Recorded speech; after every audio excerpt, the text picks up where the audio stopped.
কাঁঠাল এমন একটি ফল যার কোনো অংশ ফেলতে হয় না। যদিও এই ফল অনেকেরই পছন্দ না, কিন্তু এর বীজের পুষ্টিগুণ জানলে খাওয়ার ইচ্ছে কিন্তু বাড়তেই পারে। পুষ্টিবিদদের মতে কাঁঠাল খাওয়ার পর বীজগুলো একেবারেই ফেলে দেবেন না। স্বাদ ছাড়াও এই ফলের আরও একটি বৈশিষ্ট্য রয়েছে যা খুব কম মানুষই জানেন। এই ফলের বীজের এতটাই পুষ্টিগুণ যার কারণে একে বাদামের সঙ্গে তুলনা করা হয়। কাঁঠালের বীজে থাকা লোহা, তামা, পটাশিয়াম, ক্যালসিয়াম, ম্যাগনেসিয়ামের প্রাচুর্যের ফলে শরীরে রোগ প্রতিরোধ ক্ষমতা বৃদ্ধি করে।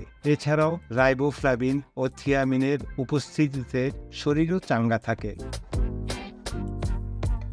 কাঁঠালের বীজ খেলে মানসিক চাপ কমে, কারণ এতে রয়েছে প্রচুর পরিমাণে প্রোটিন ও মাইক্রোনিউট্রিয়েন্টস।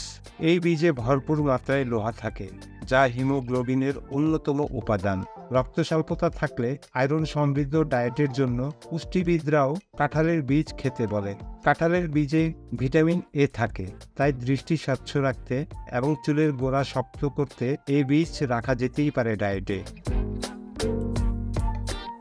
যারা নিরামিষ খান তাদের পক্ষে মাছ, মাংস থেকে প্রোটিন পাওয়া সম্ভব হয়ে ওঠে না। কাঁঠালের বীজ সেক্ষেত্রে ডায়েটে রাখা অত্যন্ত জরুরি। এটি পেশির শক্তি বৃদ্ধিতেও সাহায্য করে। নিয়মিত যারা জিমে যান তাদের ডায়েটে এই বীজ রাখা যেতে পারে। কাঁঠালের বীজ রোদে শুকিয়ে গুঁড়ো করে নিলে সেটি নিয়মিত খেলে গ্যাস অম্বলের আশঙ্কা কমে। এছাড়া কাঁঠাল বীজে প্রিবায়োটিক থাকে, এগুলি শরীরে ভালো ব্যাকটেরিয়ার পরিমাণ বাড়ায়। কাঁঠালের বীজে থাকা ফাইবার ধমনী থেকে কার্বোহাইড্রেট শুষে নেয়, ফলে রক্তে শর্করার মাত্রা বজায় থাকে।